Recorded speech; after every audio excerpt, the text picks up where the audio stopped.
मी पहिले आपण व्हिडिओवर टाकलेला आहे, पहिला व्हिडिओ की इडली आणि चटणीचा टाकलेला आहे। तर आता यासाठी ही तुरीची डाळ घेतलेली आहे आपण।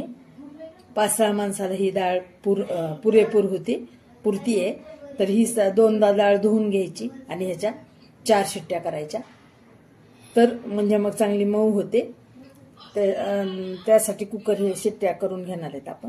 टोमॅटो घेतलेले आहेत, त्यासाठी आपण 1 टोमॅटो साफ करून बिया काढून, कांदा 1 चिरून घेतलेला आहे आपण, कढीपत्ता आहे, कोथिंबीर आहे, फोडणीसाठी तेल आहे, हळद आहे, तिखट आहे आणि हा सार मसाला घेतलेला आहे।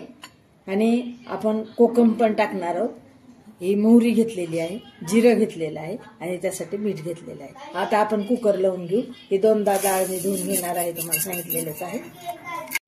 सांबर आपण एकदम सोप्या पद्धतीने करणार आहोत। आता हे आपण डाळ धुवून घेतली 2दा आणि याच्यावर आपण हे 2 कांडे पाणी ठेवलेलं आहे। डाळीवर 2 कांडे, हे एवढं पाणी आपण डाळीवर ठेवलेलं आहे कुकर लावण्यासाठी।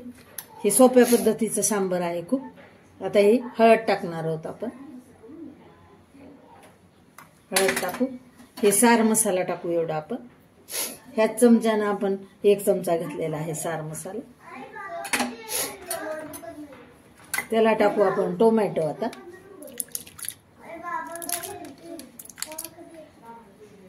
फार झटपट होणार आहे बघा, हे सांबर खूप झटपट होते। हे कांदा पण, याला शेवग्याच्या शेंगा पण टाकल्या तर छान लागतात, पण मी टाकल्या नाहीत शेवग्याच्या शेंगा। आणि थोडंसं आपण मीठ पण टाकणार आहोत, थोडंसं मीठ टाकले। आता हे सगळं मिक्स करून आपण कुकर लावून घेणार आहोत आणि 4 ते 5 शिट्ट्या करणार आहोत आपण।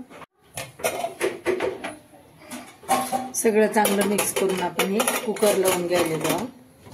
आता हे कुकर आपण लावलेलं आहे। आपल्या ह्या 4 शिट्ट्या झाल्या, आपण कुकरच्या करून घेतल्या। तेव्हा आपलं छानपैकी सांबर तयार झालं, झटपट सांबर।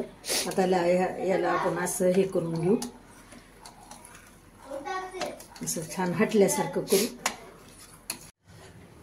हे आपण इकडे गॅस चालू करून हे सांबर गरम करायला ठेवलेलं आहे। आता याच्यामध्ये आपण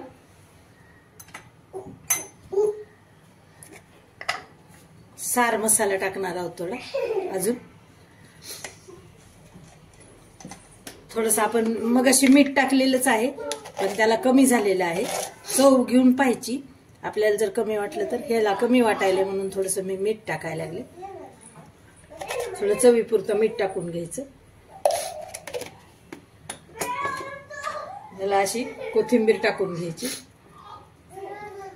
आणि इकडे आपण काय केलेलं आहे, इथे आपण गरम करायला ही पळी ठेवलेली आहे, याच्यामध्ये आपण फोडणी करून घ्यायची।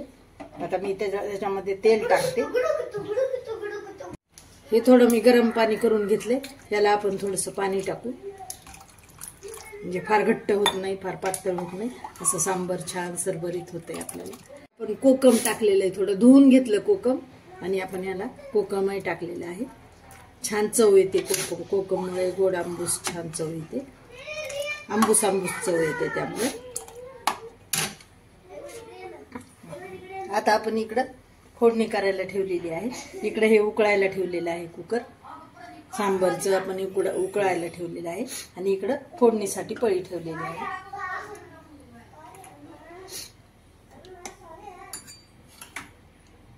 आपण याच्यामध्ये आता मोहरी टाकून घेऊ। अर्धा पाऊण चमचा आपण या चमच्याला मोहरी टाकलेली आहे, थोडं जिरं टाकलेलं आहे। हे आलं, लसूण, हिरवी मिरची, कोथिंबीर आपण पेस्ट केलेली आहे, ती थोडीशी आपण पेस्ट टाकून घेऊ,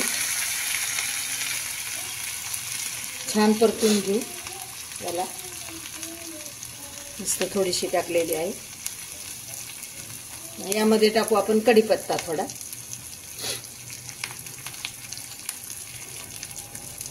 याला छान आपण असं परतून घेऊया। हे सगळं व्यवस्थित छान करून घेऊया।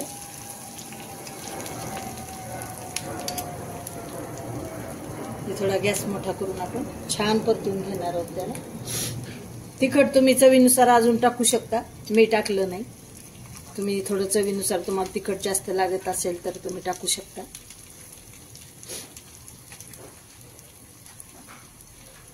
आपण ते फोडणीमध्ये सगळं टाकलेलंच आहे बरं का. आलं, लसूण, कोथिंबीर आणि हिरवी मिरची ते आपण टाकलेलंच आहे याला फोडणीमध्ये.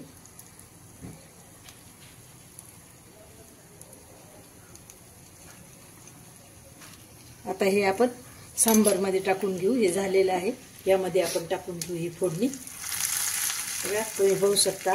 हा काय सांबार छान होणार आहे. हे खूप मस्त सुवास येत आहे.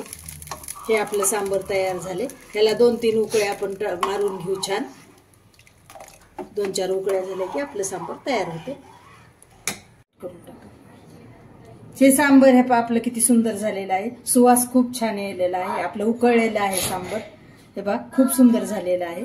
तर हे सांबार तुम्ही असं नक्की करून पहा. ही इडली आणि सांबार आपण तयार केलेलं आहे. तर हे तुम्ही नक्की करून पहा. असं इडली आणि सांबार झटपट होणार आहे. सबस्क्राईब करा, लाईक करा, शेअर करा, नक्की करून पहा.